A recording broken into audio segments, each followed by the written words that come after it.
Olá, estamos mais uma vez aqui para mais uma videoaula. Antes de nós começarmos a nossa aula, não esqueça de se inscrever no canal, compartilhar esse vídeo e deixar o seu like. Nós vamos estudar já a lição de número 8, que tem por tema Marcos 10, o servo veio para servir a todos.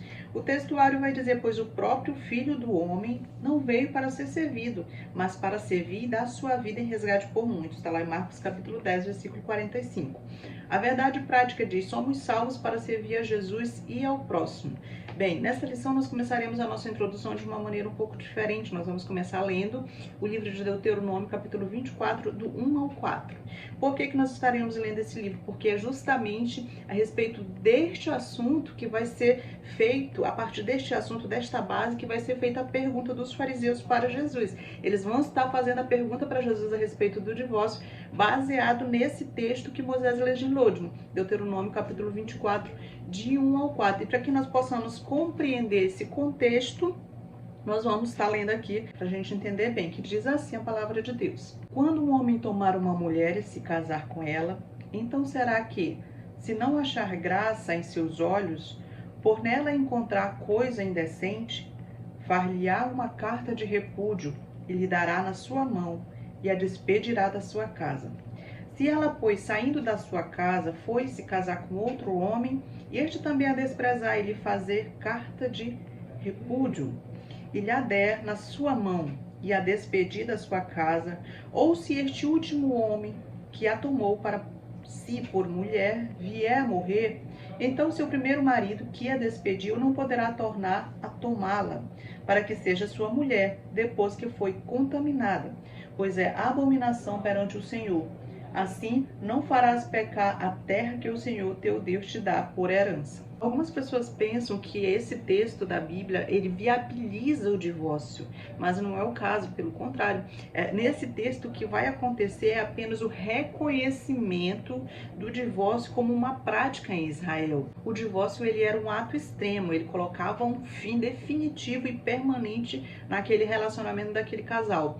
Tanto que este casal, este ex-casal, eles poderiam, depois que foi dada a carta de divórcio, eles poderiam se casar com outras pessoas, mas eles jamais poderiam voltar a reatar um com o outro. Como a gente viu lá em Deuteronômio 24:4, você pode reler.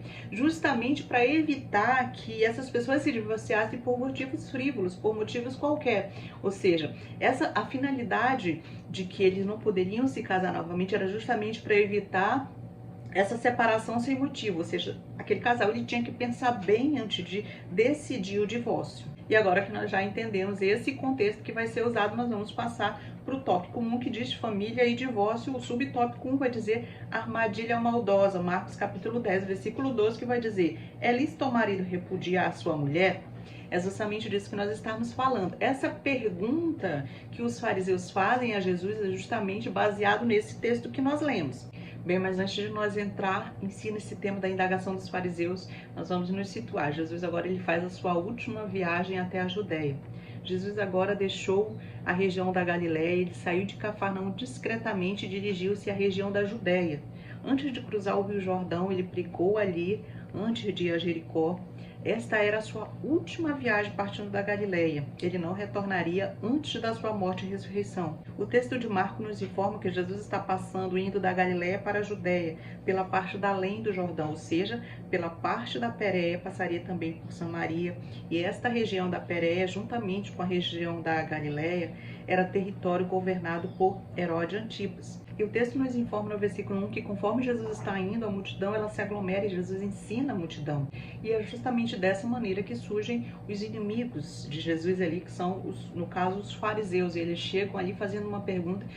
Com essa pergunta a gente consegue ver a intenção deles, que eles estavam justamente tentando Jesus. Na verdade, se nós formos observar os fariseus, eles não queriam nenhuma informação, ou seja, eles não queriam nada que pudesse orientá-los, eles não queriam nenhuma orientação de Jesus a respeito do tema que eles vão usar. Pelo contrário, eles queriam apenas pegar Jesus em alguma falha, na resposta de Jesus, comprometer ele de alguma maneira, era essa a intenção deles. Na verdade, essa pergunta nada mais era do que uma armadilha dos fariseus contra Jesus, porque uma das intenções dos fariseus era justamente colocar Jesus contra Herodes. Herodes nós já vimos que era o tetrarca dessa região, porque essa região da além do Rio Jordão era justamente a região onde João Batista estava ali anunciando a palavra de Deus, estava ali pregando E foi nessa mesma região que ele foi preso por interferir no relacionamento conjugal do rei Antipas com Herodias. Nós já fizemos esse estudo.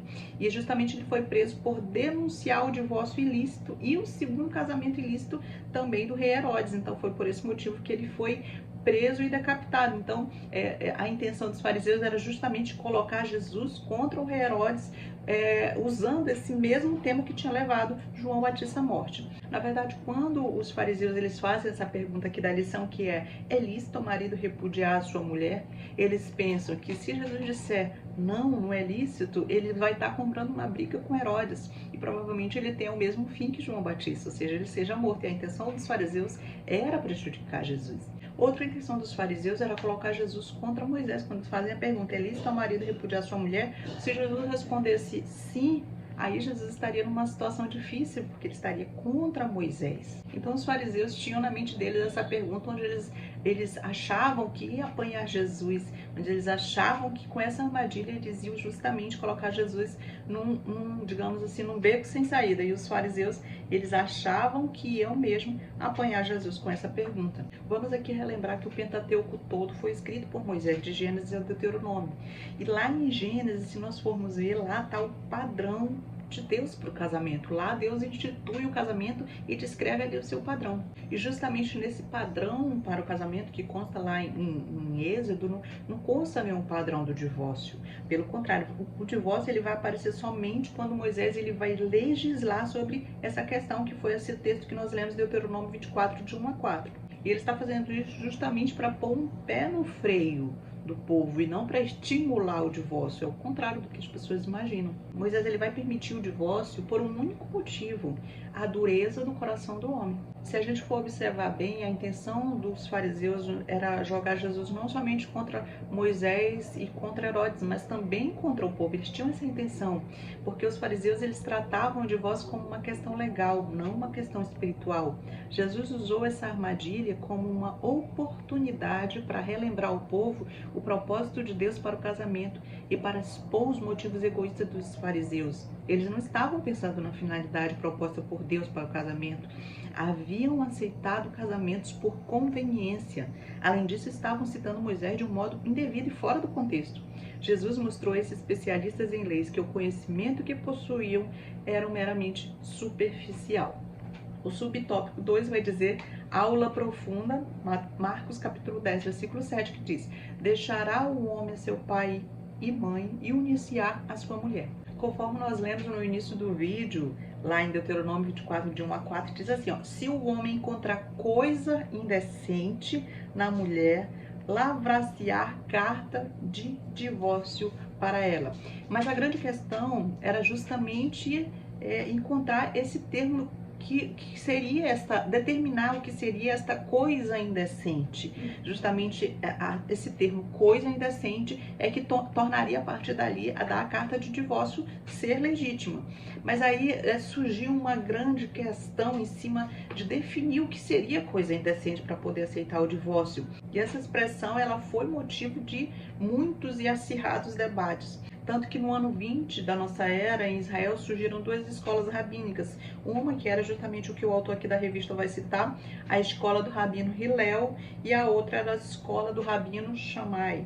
Para a gente entender bem o que cada um definia, vou fazer um breve resumo. O rabino Hillel era um homem que hoje ele seria chamado de uma pessoa liberal. E nesse texto que nós lemos, ele focava não na palavra indecente, mas ele focava na palavra coisa indecente. Em vez de puxar, de querer estudar a palavra indecente, ele preferia colocar o seu foco na palavra coisa. Ou seja, para ele acreditava que qualquer coisa era motivo de divórcio. Peguei aqui alguns exemplos para a gente ter um entendimento melhor. Na visão do rabino Hillel, queimar a refeição era motivo para o homem dar o divórcio para sua esposa. Falar alto demais a ponto de incomodar o vizinho também era um motivo. Ou este homem encontra uma mulher mais atraente que a sua esposa, então, a partir dali, segundo a escola de Hillel, ele poderia então divorciar-se. Entretanto, a linha que o rabino Hillel seguia era justamente essa, que por qualquer motivo, que por qualquer coisa, este homem poderia sim divorciar-se da sua mulher. Isso ser legítimo, isso ser segundo a lei que Moisés havia deixado. Mudando já para o Rabino Shammai, ele já ia por outra linha de pensamento. Trazendo para os nossos dias, o Rabino Shammai ele seria uma pessoa mais conservadora, digamos assim. Ele disse, não, peraí, nós temos primeiro que entender o que significa essa coisa indecente que está no texto que diz, se o homem encontrar na mulher coisa indecente, isso daria uma legitimidade para a separação. Então ele vai atrás, ele vai pesquisar o que seria essa coisa indecente. Nós precisamos primeiro compreender onde isso se encaixaria. E Shammai entendia que esta palavra indecente era um termo que descrevia infidelidade conjugal, imoralidade ou adultério, de tal maneira que Shammai ele restringiu o divórcio para este divórcio ser legítimo, era apenas se houvesse o adultério. E algo interessante para nós notarmos é que todas as vezes, quando nós lemos os evangelhos, nós notamos que quando alguém tenta armar uma cilada contra Jesus e faz uma pergunta, Jesus, ele responde essa pergunta com uma outra pergunta. Isso é bem interessante. Um exemplo disso é quando nós vemos lá em Mateus que Jesus responde uma pergunta com uma outra pergunta, quando ele diz, não tendes lido que desde o princípio Deus criou o homem e mulher? Por isso deixa o homem pai e mãe, une a sua mulher e tornam-se os dois uma só carne. O que Deus uniu não separe o homem. Em outros termos ele está dizendo, vocês não conhecem a Bíblia? Vamos debater esse tema que vocês estão trazendo com essa pergunta, vamos debater esse tema à luz da palavra de Deus, à luz da Bíblia. Já que em Marcos, Jesus pergunta para os fariseus, o que Moisés disse a respeito do divórcio? E os fariseus respondem que Moisés havia permitido o divórcio. E Jesus vai responder para ele, por causa da dureza do coração do homem.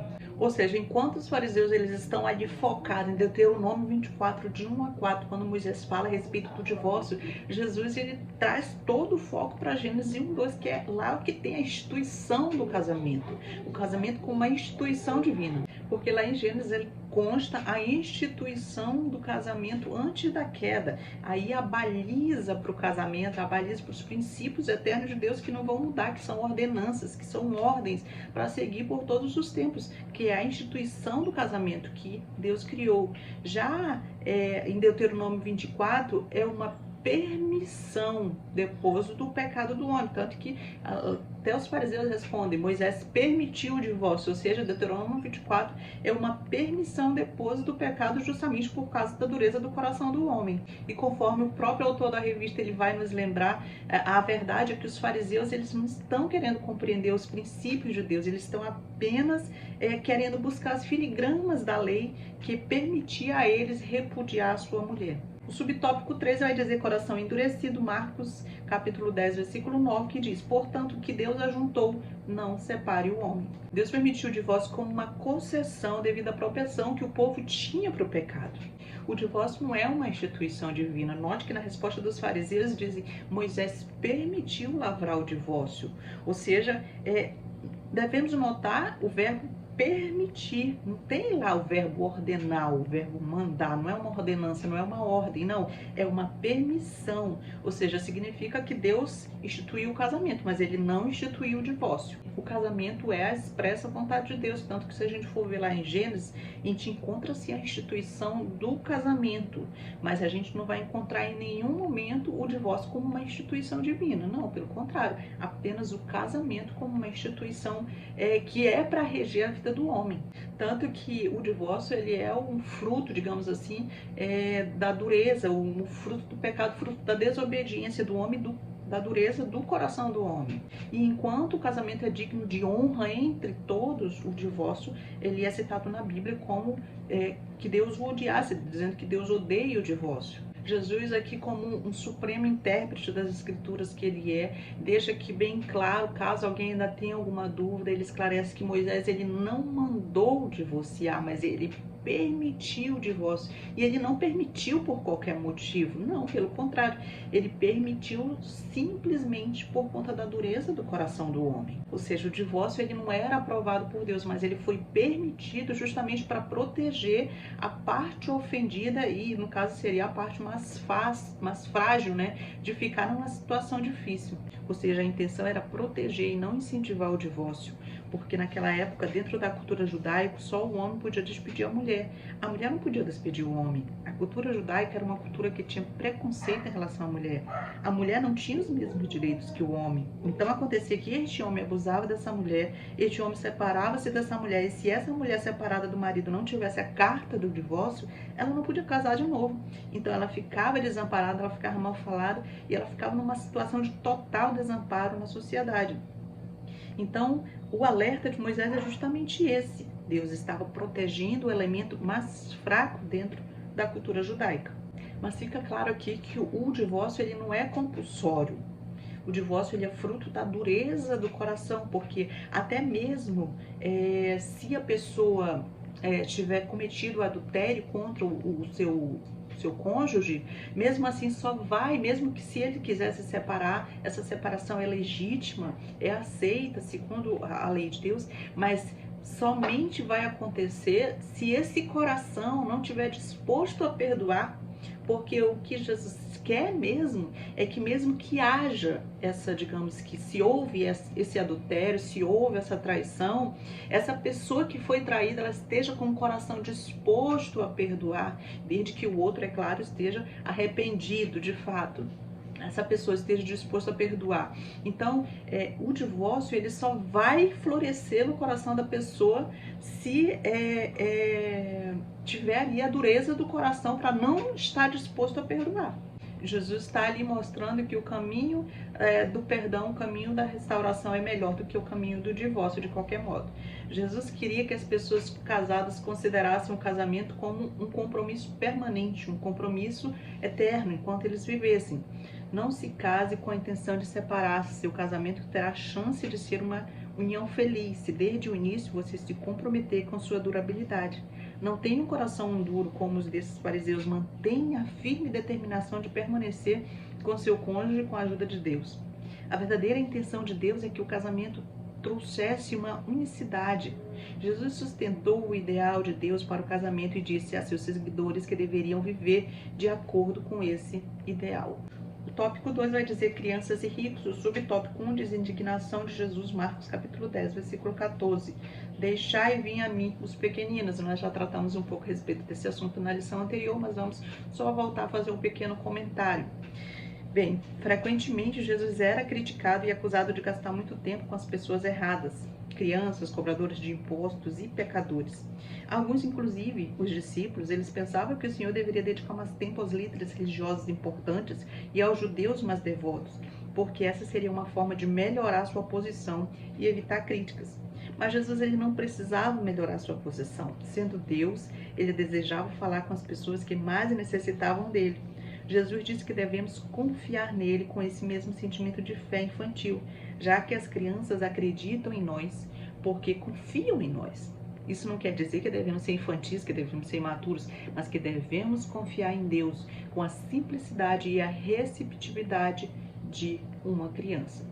O tópico 2 vai dizer riquezas e autojustiça, Marcos capítulo 10, versículo 20, que diz: Mestre, tudo isso tenho observado desde a minha juventude. Bem, aqui nós temos a história do jovem rico, que todos nós conhecemos, mas é interessante que todas as pessoas que a gente estuda aqui na palavra de Deus, nos evangelhos principalmente, essas pessoas que foram até Jesus, todas as pessoas que nós encontramos, que foram até Jesus, elas tiveram a sua vida transformada, elas tiveram a sua vida restaurada, e elas encontraram o que elas procuravam, que era a cura e a salvação que elas precisavam. Só que nesse caso específico desse jovem, nós vamos encontrar um desfecho diferente do que habitualmente a gente encontraria nos livros dos evangelhos. Porque aqui esse jovem, ele vai até Jesus exultante, mas ele sai dali daquele encontro, digamos assim, pior do que ele chegou. Mas nós precisamos observar os motivos que o levaram a isso, porque apesar de ele ter ido à pessoa certa, que era Jesus, ele ter ido pelos motivos certos, que era para saber o que ele faria para obter a vida eterna, apesar de ele ter recebido a resposta certa de Jesus, que faria ele ter essa vida eterna, mesmo assim, a Bíblia vai contar que ele sai triste, porque ele era dono de muitas propriedades. E a gente vai compreender melhor por que que o desfecho desta história desse jovem rico foi diferente das outras pessoas que foram até Jesus. Por que este jovem saiu triste? Por que esse jovem saiu, digamos assim, pior do que quando ele encontrou Jesus? Por conta que ele justamente não quis ouvir a orientação de Jesus. Ele não conseguiu, porque ele tinha muitas riquezas, ele não conseguiu fazer o que Jesus havia dito que ele deveria fazer para obter a vida eterna. Outra coisa interessante que para a gente falar desse jovem rico é que além de jovem, que além de riquíssimo, ele era um homem que tinha uma projeção na sociedade. Ele era um homem que tinha uma importância na sociedade, a gente vai confirmar isso lá em Lucas 18:18. Ou seja, além de riquezas, esse jovem, ele tinha projeção, esse jovem, ele era uma pessoa importante, ele era uma pessoa notória na sociedade, ele era um homem influente, ele era um homem de reputação, ele era um homem de grande prestígio, era um homem que tinha ali como se fosse alguma liderança ali naquela sociedade. Ele era um homem muito importante. E nós vamos lembrar, é interessante nós lembrarmos também que quando a Bíblia chama uma pessoa, quando a Bíblia fala que uma pessoa era jovem, nós precisamos voltar para nosso pensamento para aquela época, como eram tidas pessoas jovens. Então nós precisamos entender que dentro da cultura judaica, um jovem, a pessoa chamada jovem na cultura judaica, dentro do entendimento de um judeu, essa juventude ela ia até os 40 anos. Então possa ser que esse jovem, que a Bíblia chama de jovem, já que dentro da cultura judaica era até os 40 anos, possa ser que esse jovem fosse uma pessoa mais madura. Essa é uma possibilidade. Outra característica que nós notamos é que ele era virtuoso, ou seja, ele era um guardador da lei, ele era um exemplo ali para a sociedade. Era um moço que, digamos assim, socialmente, religiosamente, ele tinha ali uma vida irrepreensível, de conduta libata, que ele obedecia pai e mãe, que nos seus negócios que ele tratava, ele não era desonesto, ele tratava tudo com honestidade, ou seja, ele granjeava a sua riqueza licitamente. E é interessante que mesmo...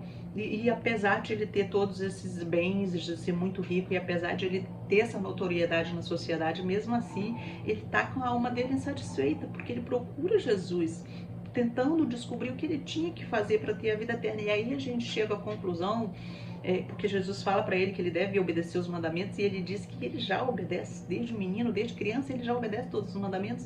E aqui a gente vê que a salvação ela não é obtida por mérito, a salvação ela não é obtida por boas ações, por obedecer às leis. E esse homem, ele busca Jesus porque justamente ele tem a consciência de que ainda falta algo nele. Ele sabe que dentro de si, ele não consegue ter a vida eterna só pelo que ele já tem feito. Então, ele busca Jesus com essa consciência que algo está faltando nele.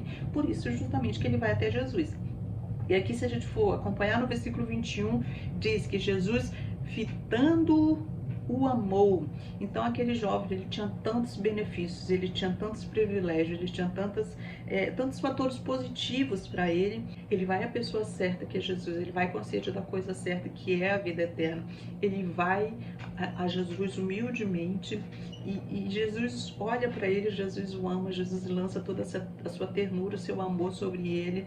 E mesmo assim, apesar de tudo isso, a gente nota que o moço ele continuou insatisfeito. Outra coisa que é interessante nós notarmos nesse jovem é que ele, quando ele se analisa, digamos assim, que ele se olha no espelho, quando ele faz esta autoanálise, ele dá uma nota máxima, digamos assim, para si mesmo. Ele tem um conceito de si mesmo muito bom.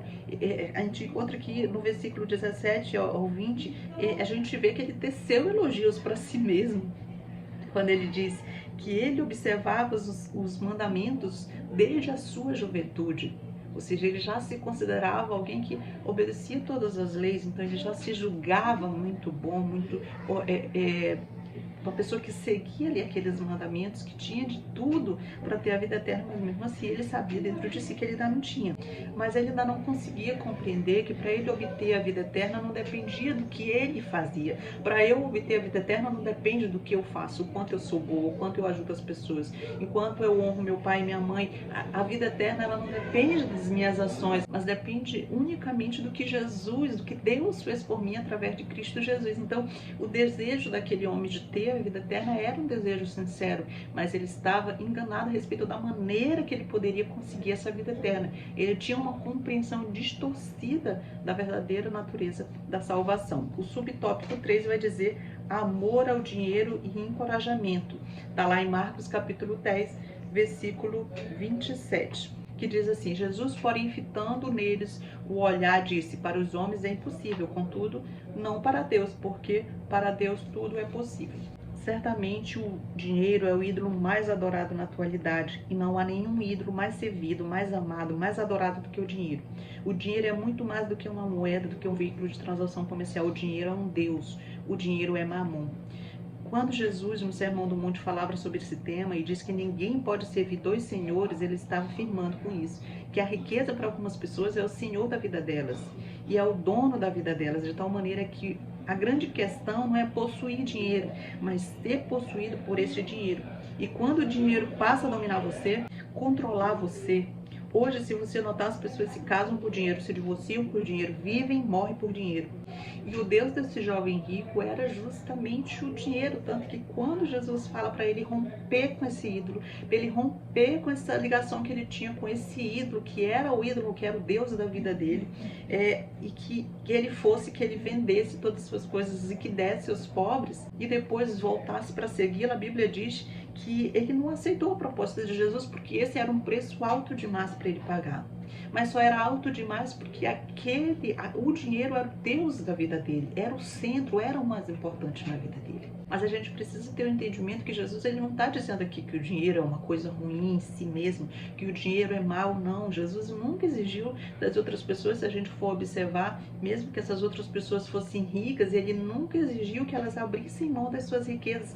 Mas Jesus, que conhece o coração, Jesus que sabia que o Deus daquele jovem era o dinheiro, e enquanto esse ídolo não fosse destruído, não fosse tirado da vida dele, ele não podia servir a Deus verdadeiramente, não poderia servir ao Deus verdadeiro, porque assim como Jesus disse, não pode servir aos dois senhores.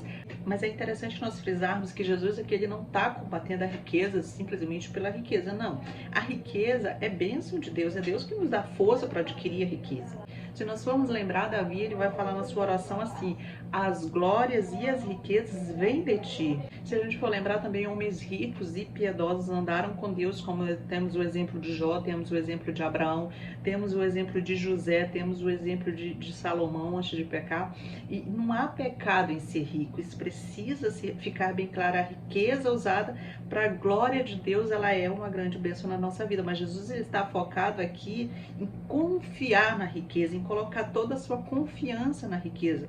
Aqueles que confiam na riqueza, eles têm muita dificuldade de confiar em Deus, porque a confiança e toda a esperança deles está depositada na riqueza. Por isso que eles dificilmente vão entrar no reino de Deus. Jesus fala, porque eles estão agarrados com o dinheiro. O dinheiro é o primeiro da vida deles, é o mais importante. O tópico 2 vai dizer: maior é o que serve. O subtópico 1 diz: exemplo de humildade, está lá em Marcos capítulo 10, versículo 32. Estavam de caminho subindo para Jerusalém, e Jesus ia adiante dos seus discípulos. Estes se admiravam e o seguiam tomados de apreensões. E Jesus, tornando a levar à parte os 12, passou a revelar-lhes as coisas que deviam sobrevir.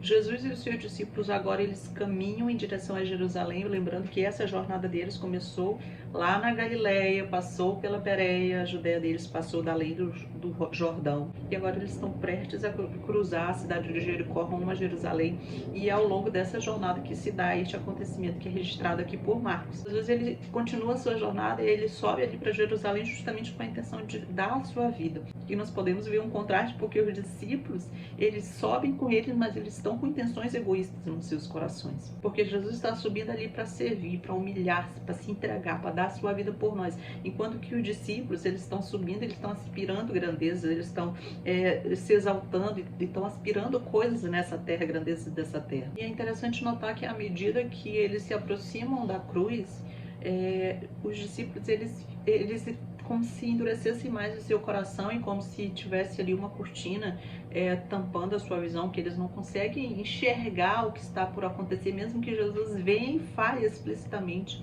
A gente vê que tem ali um contraste muito grande, porque Jesus, enquanto sobe para Jerusalém, Jesus ele está ali se esvaziando de si, está se entregando por amor, e os discípulos estão se enchendo cada vez mais de grandezas e de coisas dessa terra. É um contraste interessante que a gente nota nessa subida para Jerusalém. essa é a terceira vez que Jesus vai relatar, vai falar para os seus discípulos sobre a sua ida para Jerusalém, sobre a morte, tudo que ele vai padecer ali na cruz. E é a terceira vez que ele fala abertamente para os seus discípulos a respeito desse assunto, e é a terceira vez que os discípulos não compreendem. É interessante lembrar que a primeira vez que Jesus fala a respeito desse assunto, Pedro chama ele em particular e repreende, tentando desviar ele da cruz.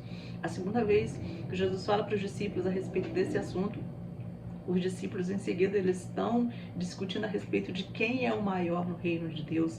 Então agora é a terceira vez que Jesus vai falar a respeito desse assunto com os seus discípulos, e nessa terceira vez a gente vê que Jesus vai falar de maneira mais detalhada para os seus discípulos, porque até então Jesus não tinha falado para eles onde se passaria isso, e agora Jesus diz para eles claramente que ele está indo para Jerusalém, que é lá em Jerusalém que vai acontecer tudo o que ele já havia adiantado para os seus discípulos. E seria justamente na sede religiosa ali em Jerusalém que Jesus seria entregue, seria morto, seria crucificado.